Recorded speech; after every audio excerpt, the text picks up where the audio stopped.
नमस्कार। 1947 और 48 का वो दौर, एक ऐसा समय जिसने पूरे देश को झकझोर कर रख दिया था। आज हम इतिहास की इसी उलझी हुई डोर को सुलझाने की कोशिश करेंगे। हम उन घटनाओं और वैचारिक बदलावों की तह तक जाएंगे जिन्होंने नाथूराम गोडसे को महात्मा गांधी की हत्या करने जैसा खौफनाक कदम उठाने के लिए प्रेरित किया। विशेष रूप से विभाजन का दर्द और उस 55 करोड़ रुपए के विवाद की पूरी कहानी को आज हम करीब से समझेंगे। तो इस चर्चा में हम इस पूरी घटना को कड़ी दर कड़ी जोड़कर देखेंगे, उग्रवाद की शुरुआत से लेकर विभाजन की उस भयानक आग तक, और फिर उस 55 करोड़ के विवाद को समझेंगे जिसने देश के इतिहास को हमेशा के लिए बदल कर रख दिया। शुरुआत करते हैं 1910 से। महाराष्ट्र के बारामती में नाथूराम गोडसे का जन्म होता है। उनकी शुरुआती जिंदगी बड़ी अजीब थी। मतलब परिवार के एक अंधविश्वास की वजह से उन्हें बचपन में लड़कियों के कपड़े पहनाए जाते थे और नाक में नथ भी पहनाई गई।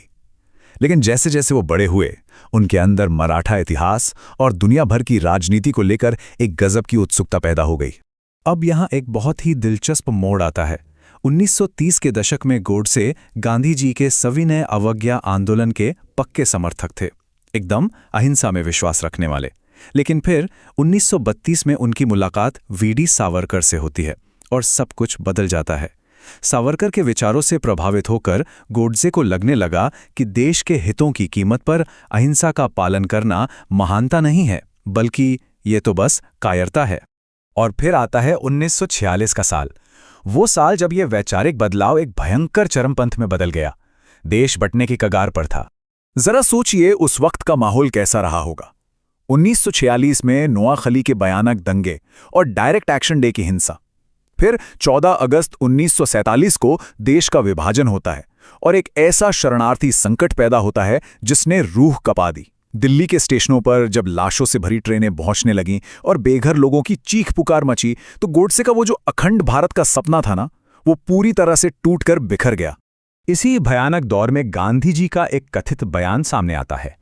यदि मुसलमान हिंदुओं को मारना चाहते हैं तो हिंदुओं को बहादुरी से मरना चाहिए। गोडसे के लिए यह बर्दाश्त के बिल्कुल बाहर था। उन्हें लगा कि यह कैसी अहिंसा है, यह तो सीधे सीधे आत्मघाती कायरता है। बस इसी एक बात ने गोडसे के मन में गांधी जी के लिए जो थोड़ी बहुत इज्जत बची भी थी, उसे हमेशा के लिए खत्म कर दिया। लेकिन वो आखिरी तिनका क्या था? वो ब्रेकिंग पॉइंट जिसने इस वैचारिक गस्से को एक खौफनाक साजिश में बदल दिया, वो था 55 करोड़ रुपए का विवाद। जी हां, 55 करोड़ रुपए यानी 550 मिलियन। ये वो भारी भरकम रकम थी जिसे भारत सरकार ने पाकिस्तान को देने से रोक दिया था। कारण कश्मीर में चल रहा युद्ध और हमारी राष्ट्रीय सुरक्षा। अब इस मामले में दो बिल्कुल अलग अलग गुट बन गए। एक तरफ थी भारत सरकार, जो देश की सुरक्षा को देखते हुए ये फंड किसी भी कीमत पर रोकना चाहती थी, और दूसरी तरफ महात्मा गांधी। उन्होंने दिल्ली में मुस्लिम शरणार्थियों की सुरक्षा और पाकिस्तान को ये फंड दिलवाने के लिए आमरण अनशन शुरू कर दिया। आखिरकार गांधी जी का ये दबाव काम कर गया और फंड जारी हो गया। पर गोडसे और नारायण आप्टे जैसे उनके साथियों के लिए ये फैसला एक तरह से आखिरी कील साबित हुआ। इस फैसले से गोडसे का गुस्सा 7वें आसमान पर पहुंच गया। उन्होंने अपने अखबार अग्रणी में साफ साफ लिख दिया कि गांधी अब भारत के पिता नहीं बल्कि पाकिस्तान के रक्षक बन गए हैं। उनके दिमाग में एक बात बैठ गई थी, जब तक गांधी जिंदा हैं, हिंदू राष्ट्र कभी सुरक्षित नहीं रह सकता। और यहीं से केवल लेख लिखने का दौर खत्म होता है और शुरू होता है एक जानलेवा साजिश रचने का सिलसिला। और ये साजिश कोई रातों रात नहीं रची गई थी।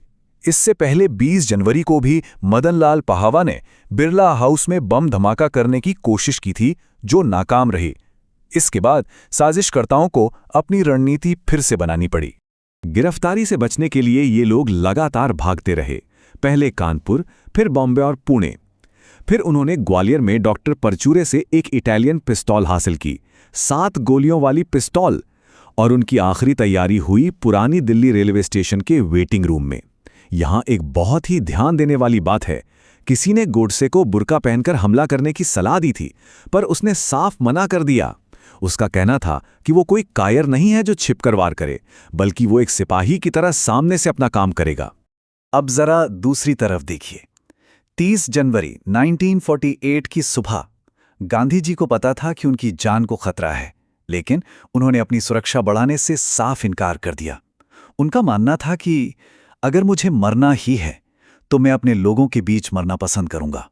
ये दिखाता है कि वो अपने उसूलों को लेकर कितने पक्के थे। और फिर वो शाम आ ही गई। बिरला हाउस का बगीचा और शाम के करीब 5:10 हो रहे थे। गांधी जी मनु और आभा के सहारे प्रार्थना सभा की तरफ बढ़ रहे थे।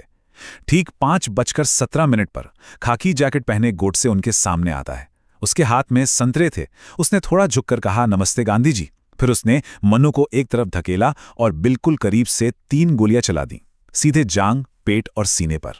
जमीन पर गिरते हुए गांधी जी के मुंह से आखिरी शब्द निकले, हे राम। और गोडसे?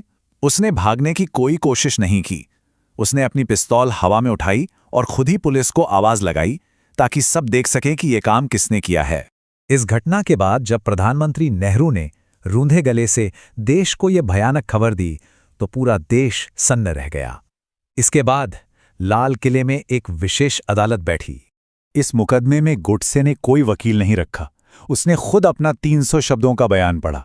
उसने अदालत में ये साबित करने की कोशिश की कि उसने जो कुछ भी किया वो कोई आपसी दुश्मनी या नफरत नहीं की, बल्कि राष्ट्र के प्रति उसका फर्ज था।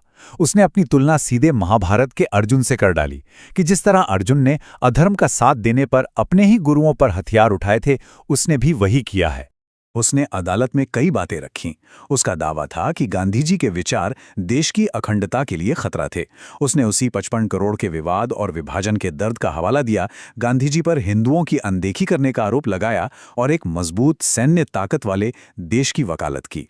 खैर, अदालत का फैसला आया और 15 नवंबर 1949 को अंबाला जेल में उसे फांसी दे दी गई।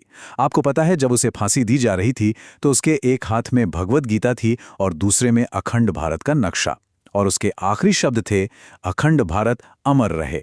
गोडसे को शायद लगता था कि एक इंसान को खत्म कर देने से उसकी विचारधारा भी खत्म हो जाएगी, लेकिन क्या ऐसा हुआ? बिल्कुल नहीं, बल्कि उन 3 गोलियों ने इस देश की चेतना पर एक ऐसा घाव दे दिया जो आज तक नहीं भर पाया है। आज 36 साल बाद भी हमें 2 बिल्कुल अलग अलग नजरिए देखने को मिलते हैं। एक तरफ वो इंसान है जिसे पूरी दुनिया सत्य और अहिंसा का सबसे बड़ा प्रतीक मानकर पूजती है, और दूसरी तरफ एक बहस है जो आज भी जारी है, जहां एक छोटा लेकिन मुखर वर्ग उस हत्यारे के तर्कों में देशभक्ति ढूंढने की कोशिश करता है। तो ये पूरा ऐतिहासिक विश्लेषण हमें एक बहुत गहरे सवाल के साथ छोड़ जाता है। कोई भी देश शांति के मसीहा की विरासत और उनकी हत्या को लेकर चल रही इस अजीब सी बहस के बीच तालमेल कैसे बिठा सकता है?